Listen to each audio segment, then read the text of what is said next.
નમસ્તે સ્ટુડન્ટ્સ. ગયા લેક્ચરમાં આપણે પ્રકરણ 1ની એમસીક્યુ બુક માટેના 51 થી 75 નંબરના એમસીક્યુઝ જે છે એની ચર્ચા કરી હતી. આજે હવે આપણે એનાથી આગળ 76 to 100 નંબરના જે એમસીક્યુઝ છે એની 1 by 1 ચર્ચા કરવાના છીએ. 76મો એમસીક્યુ જુઓ. આ એમસીક્યુમાં તમને એમ આપ્યું છે, એક વિદ્યુત ડાયપોલને સમાન વિદ્યુત ક્ષેત્રમાં મૂકવામાં આવે તો તેના પર લાગતું પરિણામી બળ. અને નેક્સ્ટ જો બે સાથે કરાવી દઉં. 77મો દાખલો, એક વિદ્યુત ડાયપોલને બિંદુવત વિદ્યુત ભારના ક્ષેત્રમાં મૂકેલ હોય તો. હવે બિંદુવત વિદ્યુત ભારનું ક્ષેત્ર આપણે ભણી ગયા છીએ. અત્યારે હું સમજવા માટે ધન વિદ્યુત ભાર લઉં છું. તો આ ધારો કે પ્લસ ક્યુ છે, તો એનું વિદ્યુત ક્ષેત્ર યાદ કરો. આપણે આમ દોર્યું હતું, બધું નથી દોરતો, ખાલી અમુક દોરું છું સદીશો. તો આ આપણે એવું જોયું હતું કે જેમ જેમ આપણે દૂર જઈએ એમાં તીરની લંબાઈ નાની થાય. કેમ કે આવું વિદ્યુત ક્ષેત્ર ઈ ચલે છે 1/r² મુજબ છે. તો એનો મતલબ એવો થાય કે બિંદુવત વિદ્યુત ભાર વડે ઉદ્ભવતું વિદ્યુત ક્ષેત્ર આ જે છે એ અનિયમિત હોય છે. બિંદુવત વિદ્યુત ભારનું વિદ્યુત ક્ષેત્ર અનિયમિત હોય. તો આ અનિયમિત ક્ષેત્રમાં મૂકેલી ડાયપોલનો એમસીક્યુ છે. અને 76 જે છે એ સમાન વિદ્યુત ક્ષેત્રમાં મૂકેલી ડાયપોલનો એમસીક્યુ છે. તો સમાન વિદ્યુત ક્ષેત્રમાં મૂકેલી ડાયપોલ પરનું પરિણામી બળ હંમેશા શૂન્ય હોય છે. અને અસમાન વિદ્યુત ક્ષેત્રમાં મૂકેલી ડાયપોલ માટે ની શક્યતા, જો વિકલ્પ સરસ છે, આ બહુ સમજવા જેવા છે. તે ડાયપોલ પર લાગતું પરિણામી બળ શૂન્ય જ હોય. પર અહીંયા ભાર મૂકું છું હું. ડાયપોલ પર લાગતું પરિણામી બળ શૂન્ય જ હોય એવું નહીં શક્ય બને, કેમ કે અસમાન વિદ્યુત ક્ષેત્રમાં ડાયપોલ પર બળ તો લાગે ને લાગે જ. એટલે આ વિકલ્પ જાણે કેન્સર. ડાયપોલ પર લાગતું પરિણામી વિદ્યુત બળ શૂન્ય હોઈ શકે. હવે જુઓ, શૂન્ય જ હોય અને શૂન્ય હોઈ શકે, બેમાં ડિફરન્સ છે. શૂન્ય હોઈ શકે નો મતલબ શું, કે હોય તે અને શૂન્ય ન પણ હોય. પણ એવું પણ નહીં બને. વિદ્યુત બળ હંમેશા અસમાન વિદ્યુત ક્ષેત્રમાં મૂકેલી ડાયપોલ પર લાગે ને લાગે છે. એટલે આ વિકલ્પ એ ખોટો. બીજા ટોર્કના બે વિકલ્પો છે. એક, ટોર્ક માટે ટોર્ક શૂન્ય હોઈ શકે અને શૂન્ય જ હોય. તો જો ડાયપોલ ક્ષેત્ર સાથે કંઈક ખૂણો બનાવતી દિશામાં હોય તો ટોર્ક લાગે. પણ ટોર્ક લાગી અને જ્યારે ક્ષેત્રને સમાંતર ડાયપોલ ગોઠવાઈ જશે ત્યારે ટોર્ક શૂન્ય થઈ જશે, પણ પરિણામી વિદ્યુત બળ તો લાગશે જ. એટલે જો ડાયપોલ ક્ષેત્રને સમાંતર હોય એવા કિસ્સામાં ટોર્ક શૂન્ય હોઈ શકે, પણ હોય જ એવું જરૂરી નથી. એટલે આનો સી વિકલ્પ જે છે એ જવાબ આવશે. એટલે આ કન્સેપ્ચ્યુઅલ છે, એ દ્રષ્ટિએ ઇમ્પોર્ટન્ટ દાખલો છે. એના પછી જુઓ 78 નંબરનો દાખલો. NaCl અણુની વિદ્યુત ડાયપોલ મોમેન્ટ એ 3.4 into 10⁻³ કુલમ્બ છે. આ તમને આપેલું છે. સમાન મૂલ્યના વિજાતીય વિદ્યુત ભારો છે એમ કલ્પીએ તો વિદ્યુત ભારનું મૂલ્ય કેટલું હશે? બે પરમાણુ વચ્ચેનું અંતર 0.1 નેનોમીટર છે. તો આપણે જાણીએ છીએ એમ ડાયપોલ મોમેન્ટ બરાબર વિદ્યુત ભારનું મૂલ્ય ગુણ્યા બે વિદ્યુત ભારો વચ્ચેનું અંતર. તો ડાયપોલ મોમેન્ટને આપણે પી કહીએ. તો વિદ્યુત ભારનું મૂલ્ય ધારો કે ક્યુ છે, સોરી મોમેન્ટ આપી છે તમને, એ મૂકી દઈએ 3.4 into 10⁻³ ગુણ્યા બે વિદ્યુત ભારો વચ્ચેનું અંતર 10⁻10. therefore q બરાબર 3.4 10⁻³ divided by 10⁻10. 3.4 into 10⁻20 કુલંબ, આ એનો જવાબ આવશે. એટલે એમાં કઈ છે નહીં, બી જવાબ અહીંયા તમારો આ આવશે. નેક્સ્ટ જુઓ, આ જે દાખલો છે એવા દાખલા આપણે ટેક્સ્ટ બુકની અંદર છે એના પરના 79 અને 80 મેં ઇન્ટેન્શનલી સરખા જેવા મૂક્યા છે, જેથી કરીને દિશામાં તમને કન્ફ્યુઝન ન થાય જો એન્ટ્રન્સ ટેસ્ટમાં પૂછાય તો. 79 જુઓ, એમાં એવું આપ્યું છે બે વિદ્યુત ભારો QA અને QB એ A અને B સ્થાને મૂકેલા છે, તેની ડાયપોલ મોમેન્ટ કેટલી હોય. હવે બેયના સ્થાન જુઓ, A અને B બંનેના x યામ છે, y અને z 0 છે. તો અહીંયા ધારો કે 79 હું લખું છું અહીંયા 79. તો આ ધારો કે x અક્ષ છે, આ જે છે એ ઉગમ બિંદુ O છે. તો બિંદુ A અહીં કંઈક આવેલું છે કે જેના યામ 10, 0 અને 0 સેન્ટીમીટર છે, અને B -10 છે, એટલે અહીંયા B આવેલું છે જેના યામ આ B જેના યામ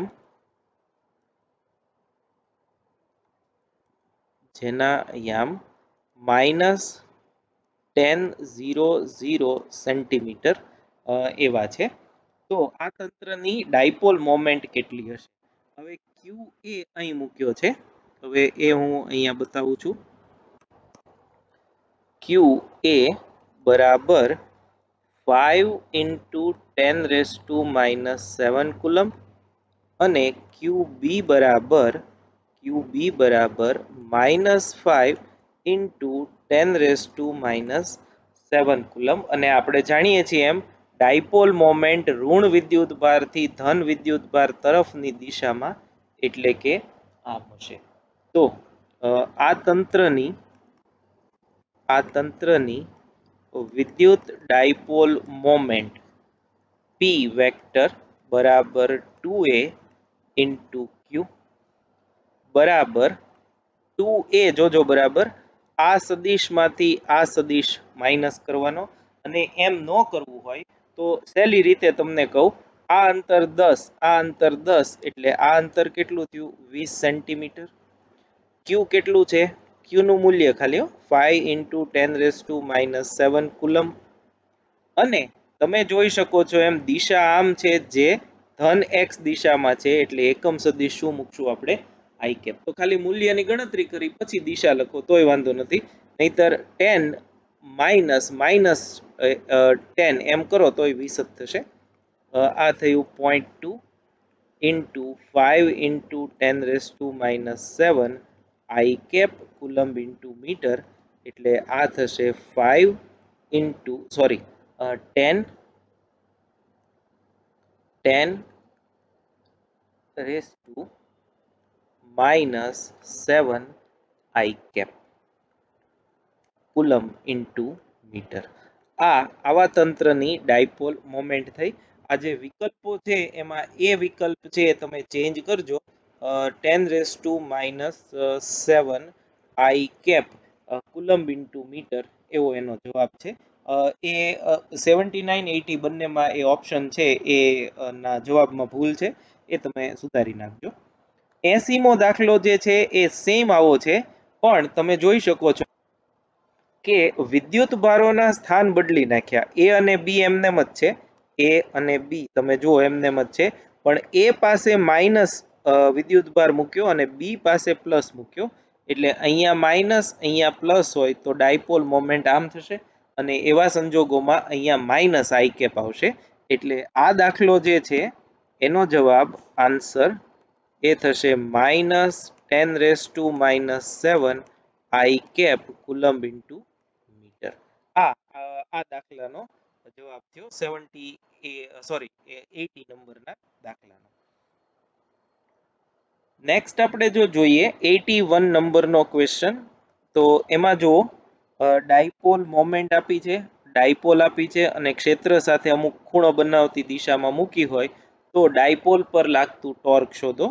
તો ડાયપોલ પર લાગતું ટોર્ક ટાઉ બરાબર P E sin theta બરાબર P dipole moment 4 into 10 raised to minus 9 into E વિદ્યુત ક્ષેત્ર 5 into 10 raised to 4 into sin theta 30 degree છે એટલે આ 5 ગુણ્યા 4 20 sin 30 એ ડિવાઈડ બાય 2 1/2 છે એ બધી ગણતરી કરો એટલે 10 raised to minus 4 newton into metre થશે આ તો સાવ સહેલો છે ગુજસેટમાં નો પૂછાય બોર્ડ એક્ઝામ માટે પૂછાઈ શકે એવો દાખલો છે 82 જે છે એ જુઓ આ ટેક્સ્ટ બુક નો જ દાખલો છે પણ એમાં થોડોક ફેરફાર કરેલો છે એક વિસ્તારમાં વિદ્યુત ક્ષેત્ર Z દિશામાં અસ્તિત્વ ધરાવે છે અને આ વિદ્યુત ક્ષેત્ર અચળ નથી પરંતુ ધન Z દિશામાં જતા 10⁵ ન્યૂટન પ્રતિ કુલમ પ્રતિ મીટર ના સમાન દરથી વધતું જાય છે તો આ ક્ષેત્રમાં ધન Z દિશામાં 10⁻⁻7 coulomb into metre dipole moment ધરાવતી ડાયપોલ પર કેટલું બળ લાગતું હોય હવે આ હું તમને આકૃતિ દ્વારા બતાવું કેવી રીતે આની આકૃતિ થશે તો જોજો બરાબર આ ધારો કે Z દિશા છે ઉપર તરફની દિશા છે એને Z લઈએ તો વિદ્યુત ક્ષેત્ર જે છે એ આમ થશે ધન Z દિશા ઉપર તરફ છે તો જેમ જેમ આપણે ધન Z દિશામાં જતા જઈએ એમ એમ વિદ્યુત ક્ષેત્રની તીવ્રતા છે એ વધતી જાય છે એટલે ઉપર ક્ષેત્ર રેખાઓ નજીક હશે નીચેના ભાગમાં ક્ષેત્ર રેખાઓ ઓછી ગઈ જશે જેવું સૂચવે છે કે નીચે ક્ષેત્ર નિર્બળ છે ઉપર ક્ષેત્ર પ્રબળ છે એટલે આ તમને કીધું છે ધન Z દિશામાં આટલા દરથી વધતું જાય છે તો વિદ્યુત ક્ષેત્રના વધારાનો દર જે છે વિદ્યુત ક્ષેત્રના વધારાનો દર એને આપણે dE/dz કહીએ તો એ આપણને આપ્યો છે 10⁵ ન્યૂટન પ્રતિ કુલમ પ્રતિ મીટર દર મીટરે આટલું ક્ષેત્ર છે એ વધતું જાય છે આ ક્ષેત્રમાં એક ડાયપોલ મૂકેલી છે આ ધારો કે ડાયપોલ છે હવે બરાબર જોજો એની દિશા ધન Z દિશામાં હોય એવી ડાયપોલ મોમેન્ટ છે હવે ડાયપોલ મોમેન્ટ ની દિશા ધન Z હોય તો અહીંયા માઇનસ Q વિદ્યુત ભાર હોય અને અહીંયા પ્લસ Q વિદ્યુત ભાર હોય તો જ એની મોમેન્ટ ઋણથી ધન આ દિશામાં હોય આ વેક્ટર P થયો તો આ ડાયપોલ મોમેન્ટની દિશા થઈ અને એ ડાયપોલની મોમેન્ટ જે છે P એ છે 10⁻⁻7 કુલમ્બ ઇન્ટુ મીટર તો હવે તમે જોઈ શકો છો એમ ડાયપોલનો ઋણ વિદ્યુત ભાર જે છે એ ઓછી તીવ્રતાના ક્ષેત્રમાં છે અને ધન વિદ્યુત ભાર જે છે એ વધુ તીવ્રતાના ક્ષેત્રમાં છે અને તમે જાણો છો એમ પ્લસ Q પર લાગતું બળ ક્ષેત્રની દિશામાં આમ હોય અને માઇનસ Q પર લાગતું બળ ક્ષેત્રની વિરુદ્ધમાં એટલે આમ હશે તો આ બળ કરતા આ બળ છે એ પ્રબળ હશે કેમ કે વધુ તીવ્રતાના ક્ષેત્રમાં છે એટલે પરિણામી બળ જે છે એને આપણે DF કહીએ તો એ ઉર્ધ્વ દિશામાં લાગે એટલે અહીંયા પહેલું તારણ ઈ નીકળે કે પરિણામી બળ ધન Z દિશામાં લાગે એટલે માઇનસ કે કેપ વાળા બે વિકલ્પો જે છે એ જાણે કે પહેલા જ ઉડી ગયા ટેક્સ્ટ બુકમાં જે દાખલો છે આના જેવો જ એમાં ઋણ Z દિશામાં ડાયપોલ મોમેન્ટ છે એટલે એ તમારે Z દિશા X દિશા Y દિશા ધન Z ધન X ઋણ X ધન Y ઋણ Y એવી રીતે તમને ફેરફાર કરી અને એ દાખલો પૂછી શકે છે એટલે એમાં દિશાઓ માટે ખાસ તમે આ દાખલામાં કાળજી રાખજો બાકી આપણે એમાં એવું ભણેલા છીએ કે DF યાદ કરો એ દાખલો જ્યાં છે ત્યાં બરાબર Q ઇન્ટુ DE QE બરાબર F એ સૂત્ર પરથી સૂક્ષ્મ બળ DF હોય તો એ Q ઇન્ટુ DE dz/dz કરીએ તો Q into dz into DE/dz આવું થાય DE/dz Q ઇન્ટુ dz અથવા તો ડેલ્ટા Z લખો તો પણ વાંધો નથી આ dz એટલે આ બે વચ્ચેનું અંતર, બરાબર છે, એક વિદ્યુતભાર થી બીજા વિદ્યુતભાર સુધીનું, એટલે એ q ઇન્ટુ dz જે છે એ ડાયપોલ મોમેન્ટ p થશે into de by dz. Dipole moment જે છે એ 10⁻⁻⁷ અને de બાય dz જે છે એ 10⁵ એટલે આ 10⁻² ન્યૂટન એટલું થયું. 10⁻² એટલે 0.01 અને દિશા એ આપણે જોયું એમ ધન z દિશામાં છે, એટલે સી વિકલ્પ જે છે 82 નંબરમાં એ આનો જવાબ આવશે. નેક્સ્ટ આપણે જોઈએ 83 નંબરનો પ્રશ્ન. એક વિદ્યુત ડાયપોલને 2 × 10⁵ ન્યૂટન પર કુલમ તીવ્રતાના વિદ્યુત ક્ષેત્રમાં 30 ડિગ્રીના કોણે મૂકેલી છે. આ સ્થિતિમાં તેના પર લાગતું ટોર્ક આપ્યું છે 4 ન્યૂટન × મીટર. જો ડાયપોલની લંબાઈ 2 સેન્ટીમીટર હોય તો ડાયપોલ પરનો વિદ્યુત ભાર q ખાલી જગ્યા હશે. તો એની આપણે ગણતરી કરીએ. 83 ક્વેશ્ચન નંબર. તો સહેલો દાખલો છે. ટોર્ક ટાઉ બરાબર p e sin થીટા બરાબર p ઇન્ટુ ડાયપોલની લંબાઈ એને આપણે 2a કહીએ છીએ into sin theta. therefore q બરાબર ટોર્ક અપોન p બરાબર q ઇન્ટુ 2 q બરાબર torque upon 2a into sin theta. તો ટોર્ક આપણને આપ્યું છે 4 ન્યૂટન ઇન્ટુ મીટર 4, 2a એટલે 2 centimetre 2 into 10⁻² into sign 30 degree. તો એ જે છે એક અહીંયા પી ઈ સાઇન થીટા છે એટલે અહીંયા ઈ આવશે, સોરી અહીંયા ઈ આવશે અને સાઇન થીટા ઇન્ટુ ઈ આવશે, એટલે સાઇન 30 ઇન્ટુ વિદ્યુત ક્ષેત્ર છે 2 ઇન્ટુ 10⁵ 2 ઇન્ટુ 10⁵.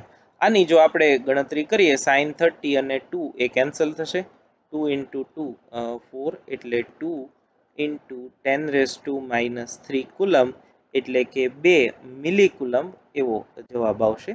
એ આનો આન્સર છે. ક્વેશ્ચન ઓપ્શન જે છે એમાંથી બી એ એનો જવાબ છે. નેક્સ્ટ જુઓ ક્વેશ્ચન નંબર 84. આ અગત્યનો છે. આ નીટમાં એક વખત પૂછાઈ ગયેલો છે એવો દાખલો છે, એટલે એની આપણે વધારે ડિટેલમાં ડિસ્કશન કરીએ. પી જેટલી મોમેન્ટ ધરાવતી એક વિદ્યુત ડાયપોલ એક્સ અક્ષ સાથે થીટા જેટલો કોણ બનાવતી દિશામાં મૂકેલી છે. હવે હું આકૃતિ દોરું છું, મોટા ભાગનું છે આકૃતિ પરથી જ સમજવાનું છે. આ ધારો કે યામ પદ્ધતિ થઈ એક્સ અને વાય, અને આ યામ પદ્ધતિમાં આપણે ધારો કે આ ડાયપોલ એક છે એને આમ મૂકી છે.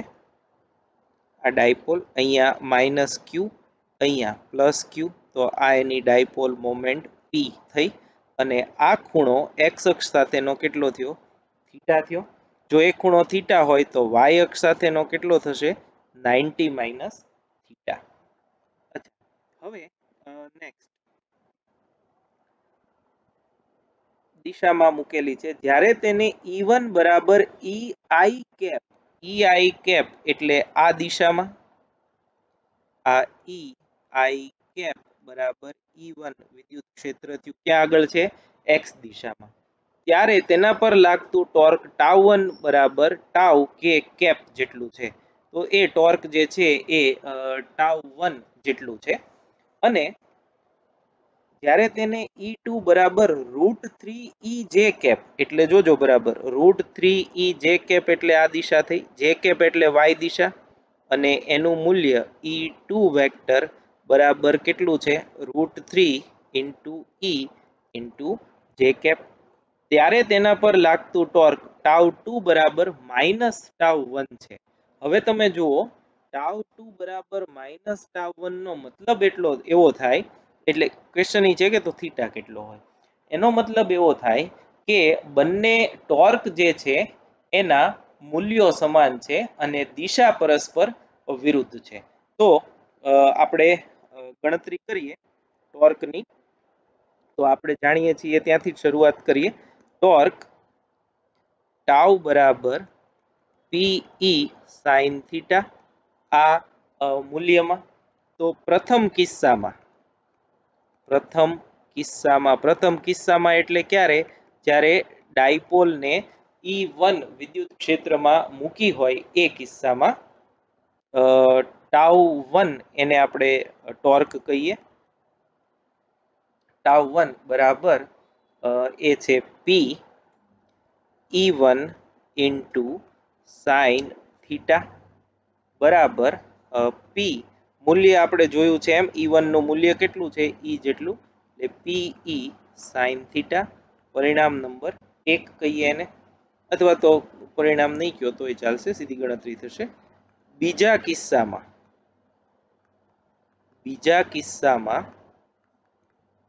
ટાઉ 2 બરાબર પી E2 સાઇન. હવે જોજો બરાબર, બીજા માટે ખૂણો પી અને ઈ વચ્ચેનો 90 માઇનસ થીટા છે, તો એ આવશે 90 ડિગ્રી માઇનસ થીટા બરાબર પી. E2 નું મૂલ્ય તમે જો √3e છે, √3e ઇન્ટુ કોસ થીટા, કેમ કે સાઇન 90 માઇનસ થીટા બરાબર કોસ થીટા થાય. હવે તમને આ આપેલ છે કે ટોર્ક 1 નું મૂલ્ય બરાબર ટોર્ક 2 નું મૂલ્ય. દિશા વિરુદ્ધ છે પણ મૂલ્ય તો સરખા જ છે. તો ધેરફોર પીઈ સાઇન થીટા બરાબર પી √3e ઇન્ટુ કોસ થીટા.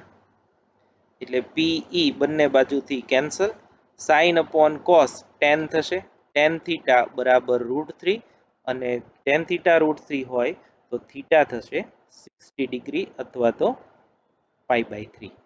તો એ આનો જવાબ 60 ડિગ્રી છે.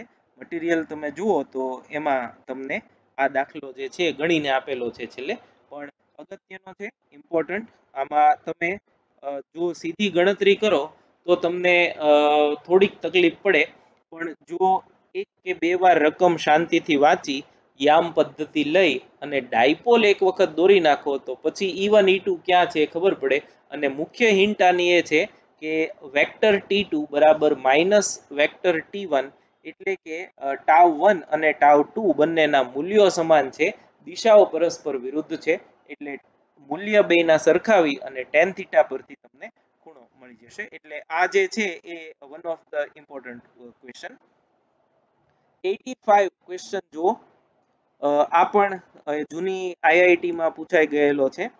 આકૃતિમાં દર્શાવ્યા પ્રમાણે એક અનિયમિત વિદ્યુત ક્ષેત્ર, એટલે આ જે છે એ અહીંયા પ્રસ્થાપિત કરેલું અનિયમિત વિદ્યુત ક્ષેત્ર ઈ છે.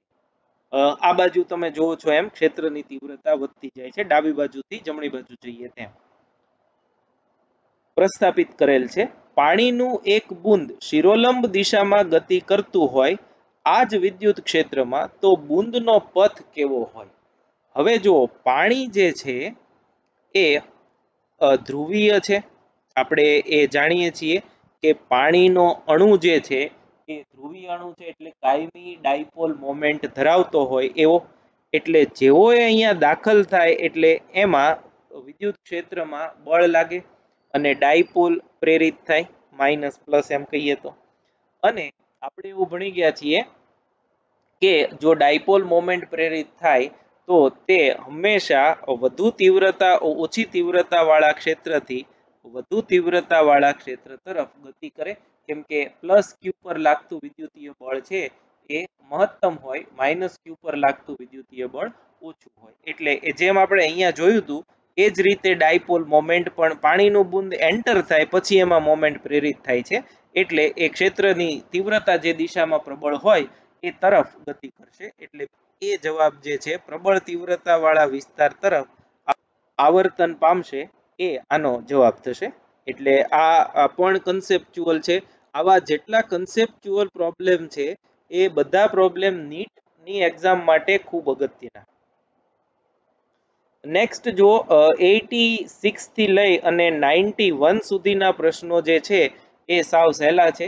આ વિદ્યુતભાર ઘનતાઓ આપણે જે રેખીય પૃષ્ઠ અને કદ વિદ્યુતભાર ઘનતાઓ ભણીએ છીએ એના પરના જ આ પ્રોબ્લેમ છે. તો વન બાય વન જોતા જાવ. વિદ્યુતભારની રેખીય ઘનતા લેમ્ડા એટલે એ થશે ક્યુ બાય એલ એટલે એનો એકમ કુલંબ પ્રતિ મીટર અને પારિમાણિક સૂત્ર કુલંબનું T1A1 મીટર નીચે છે એટલે L-1 એટલે 89 અને 86 બે એક જ થયા. 87 પૃષ્ઠ ઘનતાનો એકમ તો સિગ્મા બરાબર ક્યુ બાય એસ છે. તો એના પરથી કુલંબ પ્રતિ મીટર સ્ક્વેર એ એનો જવાબ અને L-2 T1A1 એનું પારિમાણિક સૂત્ર અને કદ ઘનતા રો છે એનો એકમ ક્યુ બાય વી એનું સૂત્ર ક્યુ બાય વી એટલે વિદ્યુતભારના છેદમાં કદ અને એ કુલંબ પ્રતિ મીટર ક્યુબ થયું અને એનો એકમ જે છે એ પારિમાણિક સૂત્ર L-3 T1A1 એવું થશે. નેક્સ્ટ જે છે 92 એ જુઓ ઋણ વિદ્યુતભારની ક્ષેત્ર રેખાઓ આપણે આગળ ભણી ગયા છીએ. આ ધારો કે ઋણ વિદ્યુતભાર હોય માઇનસ ક્યુ તો એની ક્ષેત્ર રેખાઓ ત્રિજ્યાવર્તી હોય અને અંદર તરફ જતી હોય. આ આપણે જાણીએ છીએ, આમ દોરેલું છે, થોડુંક જ હું દોરું છું. તો ત્રિજ્યાવર્તી અને અંદર દાખલ થતી દિશામાં ધન વિદ્યુતભાર જો હોય અહીંયા તો એની ત્રિજ્યાવર્તી અને બહાર આવતી દિશામાં ડી એવો જવાબ થશે. એ પણ તમે સાથે કરી નાખજો, આમ તો સમજી શકાય એવું છે. 93 આ જે છે એ ઇમ્પોર્ટન્ટ આવા દાખલાઓ સ્પેશિયલી JEE ની પરીક્ષા જે લેવાય છે એના માટે વધારે ઉપયોગી. તો એની આપણે ગણતરી કરીએ. આકૃતિમાં દર્શાવેલ અર્ધવર્તુળાકાર તાર પર રેખીય ઘનતા લેમ્ડા બરાબર આલ્ફા ઇન્ટુ થીટા છે, જ્યાં આલ્ફા અચળાંક છે. તો અર્ધવર્તુળ પરનો કુલ વિદ્યુતભાર શોધો. તો એની આપણે ગણતરી કરીએ. તો 93 એનો આન્સર. હવે હું આ જ આકૃતિમાં દોરું છું. આ ધારો કે કેન્દ્ર છે O અને અહીંયા બધે વિદ્યુતભાર પથરાયેલો છે સમગ્ર અર્ધવર્તુળાકાર રિંગ પર. આ વિદ્યુતભારો છે, બરાબર. હવે આની ગણતરી કરવા માટે આપણે શું કરશું એ હું તમને પહેલા સમજાવી દઉં. આપણે આજે આખો અર્ધવર્તુળાકાર ભાગ છે એની એક નાનકડી એવી ચાપ લઈ લેશું. ધારો કે આટલી ચાપ જેટલો ભાગ લઈ લીધો કે જે કેન્દ્ર સાથે ડી થીટા જેટલો ખૂણો આંતરે. કેન્દ્ર સાથે જે ડી થીટા જેટલો ખૂણો આંતરે એવી એક નાનકડી એવી ચાપ લેશું. આ ચાપ પરનો સૂક્ષ્મ વિદ્યુતભાર ધારો કે DQ છે એની આપણે ગણતરી કરશું અને DQ નું સંકલન લઈએ આ છેડાથી આ છેડા સુધી તો આપણને કુલ વિદ્યુતભાર છે એ મળી જશે. અને એ સંકલનમાં ખૂણો આવે તો એની લિમિટ આવશે થીટા બરાબર 0 થી થીટા બરાબર પાઈ અથવા તો 180 ડિગ્રી.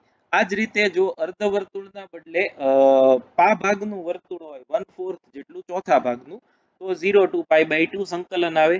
1/4 હોય તો 0 to 3 પાઈ બાય 2 આવે અને આખું હોય તો 0 to 2 પાઈ આવે. એટલે આ અર્ધવર્તુળ માટે વધારે પૂછાય છે એટલે આપણે એની ગણતરી કરશું. તો આકૃતિમાં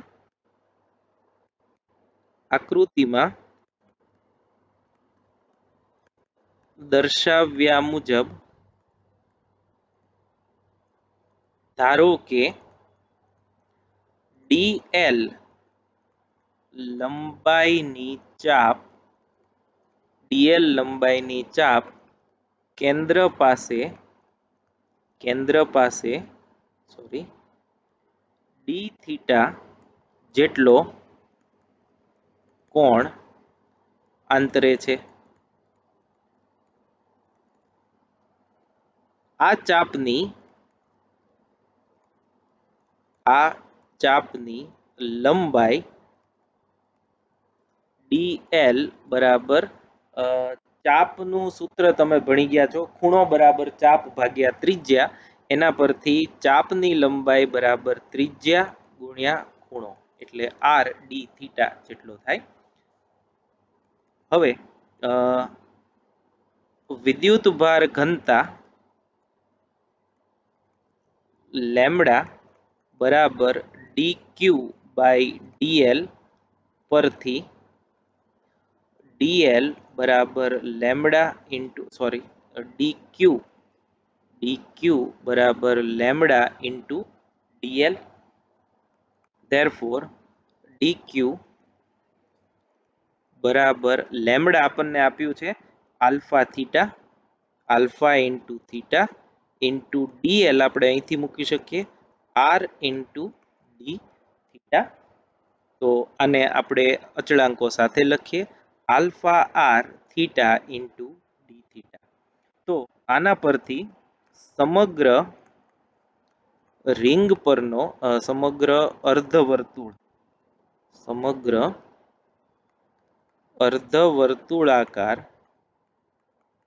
અર્ધવર્તુળાકાર તાર પરનો વિદ્યુત ભાર મેળવવા ઉપરોક્ત સૂત્રનું થીટા બરાબર 0 થી થીટા બરાબર પાઈ સુધી સંકલન કરવું જોઈએ. therefore q બરાબર સંકલન dq બરાબર સંકલન 0 to pi alpha R theta d theta બરાબર આલ્ફા આર સંકલન 0 to pi theta d theta બરાબર alpha R theta square by 2 0 to pi અને therefore q બરાબર alpha R into pi square by 2. આ એનો જવાબ થશે અને એ તમે જુઓ છો R alpha pi square by 2 B વિકલ્પ જે છે એ આની સાથે મેચ થાય છે તો એ આનો જવાબ થયો. આ એક સરસ દાખલો છે. આની જેવા જ હમણાં નીચે દાખલાઓ છે એ આપણે પછી 1 બાય 1 કરીએ. નેક્સ્ટ જે છે એ જુઓ 94 નંબરનો ક્વેશ્ચન. આ પ્રશ્નમાં Q જેટલો સમાન વિદ્યુતભાર ધરાવતા એક L લંબાઈના પાતળા તારને વાળીને તેની અર્ધવર્તુળાકાર રિંગ બનાવવામાં આવી છે. તો આ અર્ધવર્તુળના કેન્દ્ર પરનું વિદ્યુત ક્ષેત્ર શોધો. હવે આ એક બહુ કોમન પ્રશ્ન છે. આગળ તમે જો સોલ્વ કરશો દાખલાઓ તો એમાં પણ એના ઉપયોગો કે એનો ઉલ્લેખ આવશે. એની સમજૂતી જે છે 94 ની એ હું અહીંયા તમને નીચે આપું છું અને કેવી રીતે એની ગણતરી કરવાની એ પણ સમજાવું છું. શું છે એ પહેલા હું તમને સમજાવી દઉં. આવા પ્રકારનો એક ટોપિક છે. તમે અલગથી જો તમારે લખી રાખવું હોય તો આ લખી રાખજો, ઇમ્પોર્ટન્ટ છે. સમાન વિદ્યુત ભાર ઘનતા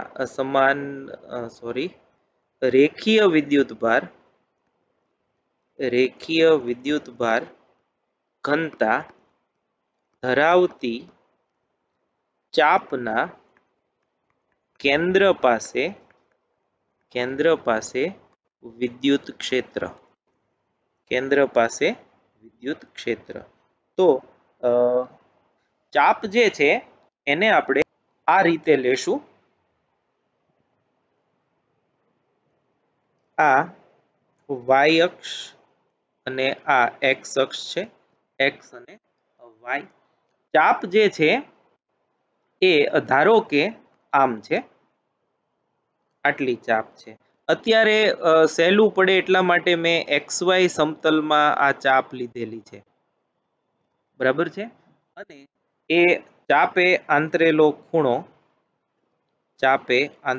ખૂણો એ થીટા જેટલો છે, બરાબર છે. આમ તો ડી થીટા અને આને થીટા કયો તોય વાંધો નથી, પણ આ ચાપે આંતરેલો ખૂણો થયો. આના પર વિદ્યુત ભાર પથરાયેલો છે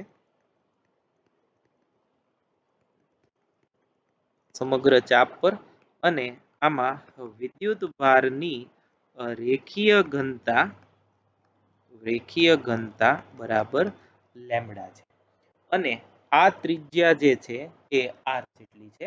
તો આવા કિસ્સામાં કેન્દ્ર O હોય તો અહીંયા આપણે આમ લખશું, બાજુની આકૃતિમાં દર્શાવેલ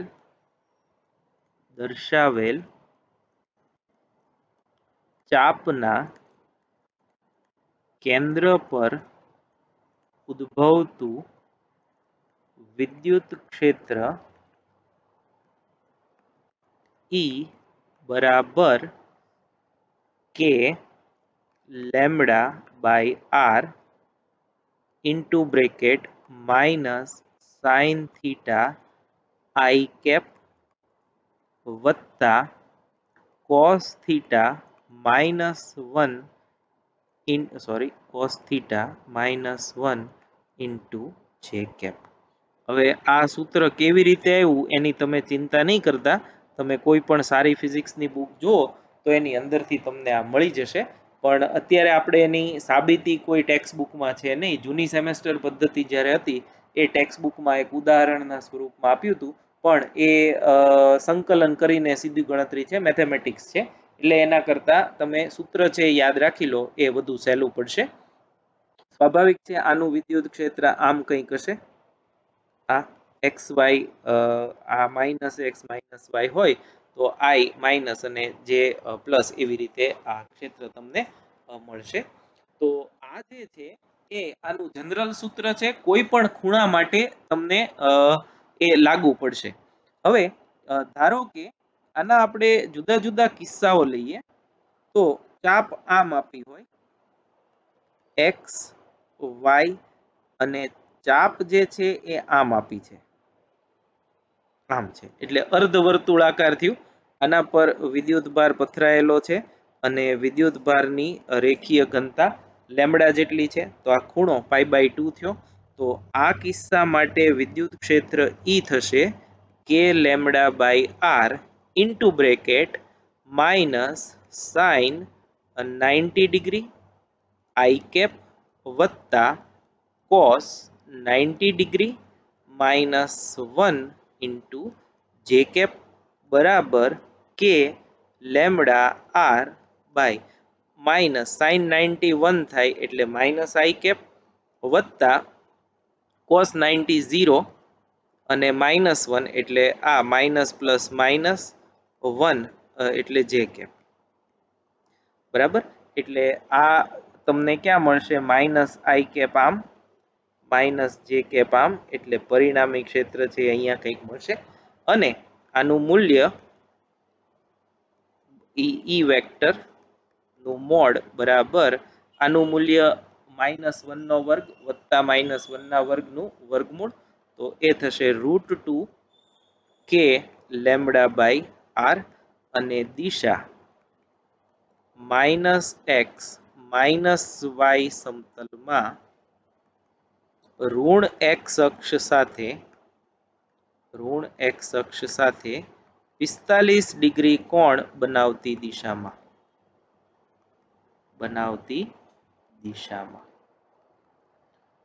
બરોબર છે।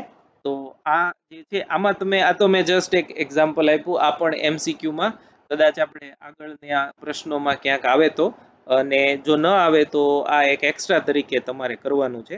પણ આમાં તમને જો તમે જોઈ શકો છો એમ 1/4 ભાગની ચાપ આપી હોય, ચોથા ભાગની ચાપ, તો ખૂણો 90 ડિગ્રી લેવાનો। અર્ધવર્તુળ આપ્યું હોય જેમ કે આપણે હમણાં દાખલો કરીએ છીએ એમાં આપ્યું છે તો થીટા છે એ પાઈ લેવાનું। જો પોણું વર્તુળ આપ્યું હોય તો એ π/2 લેવાનું અને પૂર્ણ વર્તુળ આપ્યું હોય તો 2π લેવાનું। એના ઉપરથી તમે ગણતરી કરી શકશો।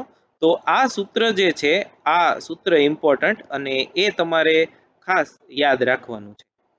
હવે આપણે પાછા આપણા ક્વેશ્ચન પર જતા રહીએ। ક્વેશ્ચન નંબર જુઓ 94, એમાં Q જેટલો સમાન વિદ્યુત ભાર ધરાવતા L લંબાઈના પાતળા તારને વાળીને તેની અર્ધવર્તુળાકાર રિંગ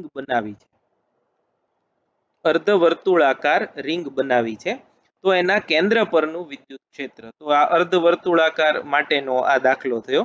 તો 94 એમાં ઈ વેક્ટર હવે હું સીધું લખું છું k lambda by R minus sine theta I cap વત્તા cos theta minus 1 J cap સૂત્રમાં અર્ધવર્તુળ માટે થીટા બરાબર પાઈ મૂકતા અર્ધવર્તુળ માટે થીટા કેટલું થયું પાઈ થયું તો ઈ બરાબર k lambda by R minus sine pi I cap વત્તા cos pi minus 1 into J cap therefore E બરાબર k lambda by R into bracket sine pi 0 છે એટલે એ 0 આવશે plus cos pi minus 1 J cap બરાબર minus 2 K lambda by R into J cap તો આ જે છે એ એનું વિદ્યુત ક્ષેત્ર મળ્યું આ ક્ષેત્રનું મૂલ્ય ઈ બરાબર 2 કે લેમ્બડા બાય આર મૂલ્ય લઈ એટલે માઇનસ નીકળી જાય અને એકમ સદિશ જે કેપ છે એનું મૂલ્ય 1 આવશે હવે આપણને તો ક્યુ અને એલ ના સ્વરૂપમાં અને એપ્સિલોન 0 ના સ્વરૂપમાં આપ્યું છે તો આપણે એને ફેરવી નાખીએ ત્રિજ્યા જે છે એ તમે જુઓ એવું આપ્યું છે કે એલ લંબાઈનો પાતળો તાર છે એની અર્ધવર્તુળાકાર રિંગ આપણે બનાવી છે તો એલ લંબાઈનો તાર હોય એના માટે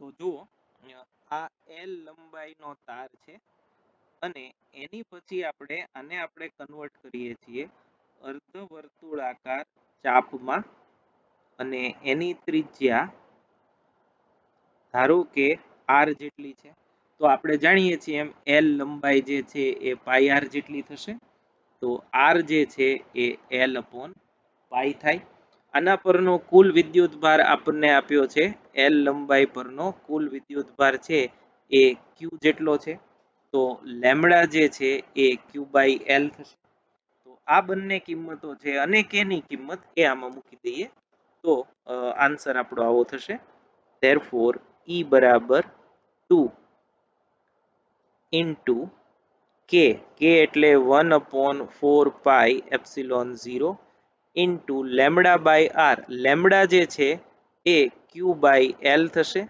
અને 1/r જે છે એ એલ બાય પાઈ થશે તો આનું જો આપણે સાદુરૂપ આપીએ આ 2 2s are 4 સોરી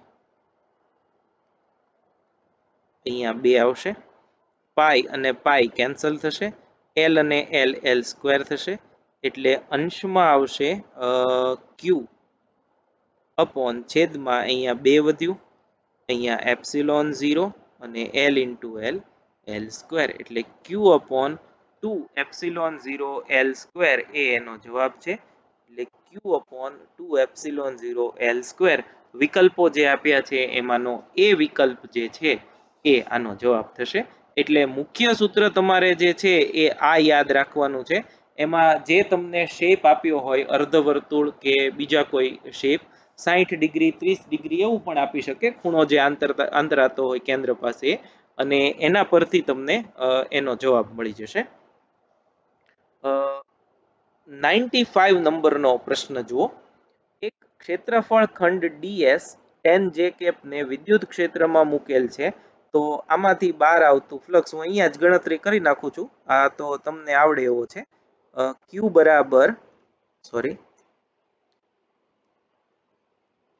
ક્યુ બરાબર ઈ ડોટ ડીએસ બરાબર 2i cap plus 4j cap plus 7k cap dot 10 J cap એટલે જે કેપ નો ગુણાકાર થશે બાકી બધા કેન્સલ થશે એટલે 4 × 10 એટલે 40 એકમ, કેમ કે કઈ તમને એકમો આપ્યા નથી, 40 યુનિટ ડી જે છે એ આનો જવાબ આવશે.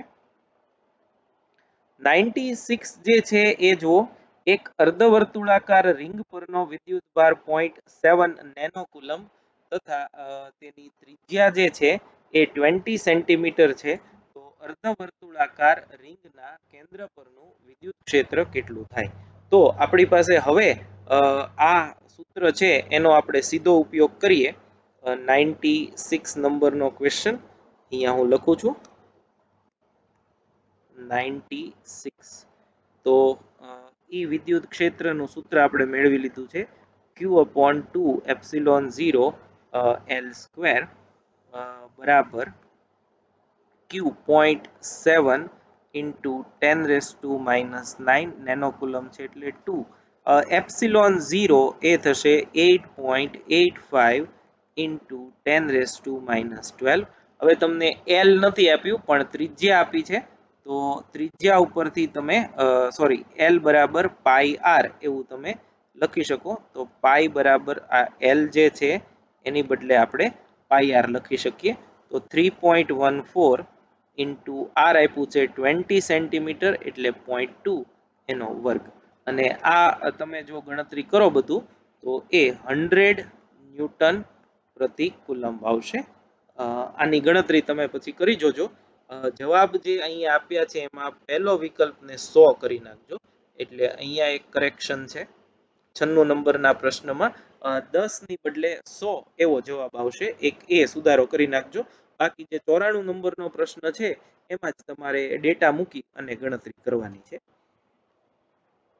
નેક્સ્ટ તમે જુઓ 97, 98, 99 અને 100 આ ચાર સમાન પ્રકારના પ્રશ્નો છે, અને જેમ આપણે ઉપરનો આ દાખલો જે ગણ્યો છે 93 નંબરનો એની જેમ જ ગણતરી કરવાની છે, પણ હું તમને એક દાખલો ગણાવું છું, બાકીના બધાની ગણતરી છે એની જેમ જ થશે.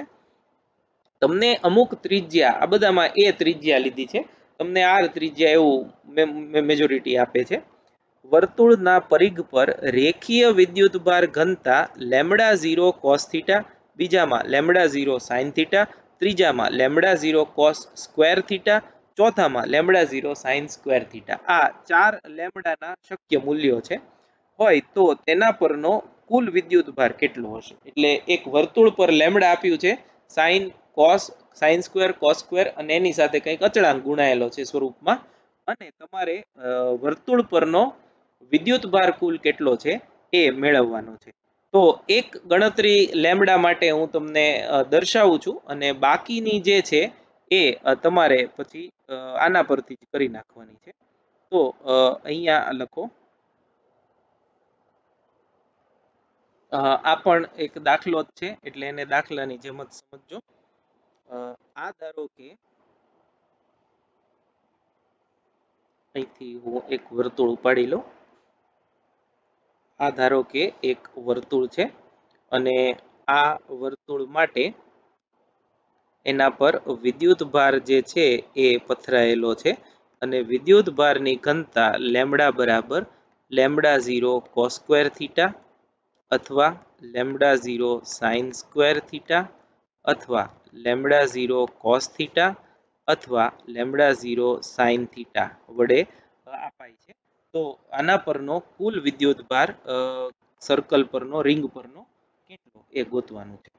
હવે એના માટે આ ધારો કે વર્તુળનું કેન્દ્ર છે, તો આ આપણે કોઈ એક સંદર્ભ રેખા તરીકે લઈએ, તો આનાથી થીટા જેટલા કોણે રહેલી અને ડી થીટા કોણ આંતરથી એક ચાપ જે છે એનો વિચાર કરો. આ એક ચાપ છે, બરાબર છે, જે ડી થીટા જેટલો કેન્દ્ર પાસે ખૂણો આંતરે છે. આપણને ત્રિજ્યા જે છે એ જેટલી આપેલી છે. આની લંબાઈ ધારો કે dl છે. તો આકૃતિમાં દર્શાવેલ ચાપની લંબાઈ dl બરાબર a ઇન્ટુ ડી થીટા, ત્રિજ્યા ગુણ્યા ખૂણો જે આંતરે છે એ. ધેરફોર આ ચાપ પરનો સૂક્ષ્મ વિદ્યુતભાર dq હોય તો dq બરાબર લેમ્બડા ઇન્ટુ dl. હવે અત્યારે હું લેમ્બડા 0 કોસ સ્ક્વેર થીટા એવું લઉં છું ઇન્ટુ dl એ આપણે લીધું છે a ઇન્ટુ ડી થીટા. તો dl એ ડી થીટા અને લેમ્બડા ની બદલે તમને જે આપ્યું હોય એ. ધેરફોર આ વર્તુળ પરનો કુલ વિદ્યુત ભાર q બરાબર સંકલન dq અને આખા રિંગ પરનું આને બંધ સંકલન એમ લખી શકાય, અથવા તો સંકલન dq એ છે lambda 0 cos square theta into a D theta, અને થીટા છે એટલે લિમિટ આવશે 0 ટુ 2 પાઈ સમગ્ર વર્તુળ માટે. તો લેમ્બડા 0 અને a બાર આવશે 0 to 2 pi cos square theta into D theta.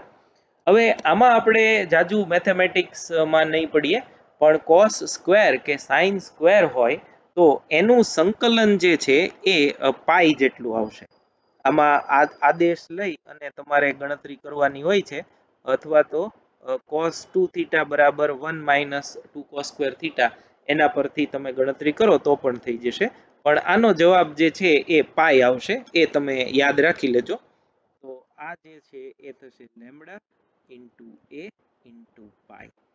Lambda 0 એ પાઈ એ આવા પ્રશ્નનો જવાબ થયો. અહીંયા જો આમ હોય સાઇન સ્ક્વેર હોય તો 0 to 2 pi sine square theta d theta એમ આવશે, એનો જવાબ પણ પાઈ જ આવશે. જો સંકલન 0 to 2 pi sine theta d theta અથવા તો 0 to 2 pi cos theta d theta હોય તો એમાં તમે કોસનું સંકલન સાઇનનું સંકલન માઇનસ કોસ કરી 0 અને 2 પાઈની લિમિટ મૂકો તો તમારો આન્સર જે છે એ બે કિસ્સામાં 0 આવશે. તો આવા દાખલામાં જો લેમ્બડા બરાબર લેમ્બડા 0 કોસ સ્ક્વેર થીટા અથવા તો લેમ્બડા બરાબર લેમ્બડા 0 સાઇન સ્ક્વેર થીટા હોય તો વર્તુળ પરનો કુલ વિદ્યુતભાર q બરાબર પાઈ ઇન્ટુ a ઇન્ટુ લેમ્બડા 0, જ્યાં a જે છે યાદ રાખજો ત્રિજ્યા r હોય તો r. તમને 5 સેન્ટીમીટર ત્રિજ્યાનું અને 5 કોસ સ્ક્વેર થીટા વિદ્યુતભાર ઘનતા એવું પૂછે તો તમારે ડેટા મૂકીને ગણતરી કરવાની. અને જો લેમ્બડા બરાબર લેમ્બડા 0 કોસ થીટા અને લેમ્બડા બરાબર લેમ્બડા 0 સાઇન થીટા હોય તો વર્તુળ પરનો કુલ વિદ્યુતભાર 0 થાય. આ બે કિસ્સાઓ જે છે એ તમારે ખાસ યાદ રાખવાના છે. જૂની ટેક્સ્ટબુકમાં એક એકની ગણતરીઓ હતી પણ હવે નથી, પણ એ એન્ટ્રન્સ ટેસ્ટ જેટલી આપણે લેવાય છે નીટ, જેડબલઈ, ગુજસેટ અને રાધર બોર્ડની પણ એક્ઝામ, એમાં પણ આ પૂછાઈ શકે છે. એટલે આમાં તમે જુઓ, આપણે એકવાર જોઈ લઈએ 97 થી બધા પ્રશ્નો. લેમ્બડા 0 કોસ થીટા હોય તો એનો જવાબ જે છે એ 0 આવશે. સાઇન થીટા હોય તો પણ 0 આવશે. કોસ સ્ક્વેર કે સાઇન સ્ક્વેર હોય તો પાઈ ઇન્ટુ ત્રિજ્યા, અહીંયા એ ત્રિજ્યા છે, ઇન્ટુ કોસ સ્ક્વેર નો સહગુણક લેમ્બડા 0 છે એ આવશે. અને સેમ એવી જ રીતે પાઈ ગુણ્યા ત્રિજ્યા ગુણ્યા સાઇન સ્ક્વેર નો જે સહગુણક હોય એ આવશે. તો આ ચાર પ્રશ્નો જે છે સરખા જેવા, એ ચારે ચાર એન્ટ્રન્સ ટેસ્ટ જેટલી છે એ બધા માટે ઇમ્પોર્ટન્ટ. તો આ જે છે એ 76 થી લઈ અને 100 નંબરના જે પ્રશ્નો છે એનું સોલ્યુશન છે. આવતા વખતે આપણે 101 થી 125 નંબરના જે પ્રશ્નો છે એનું સોલ્યુશન છે એનો વિસ્તારપૂર્વક અભ્યાસ કરશું. Thank you very much.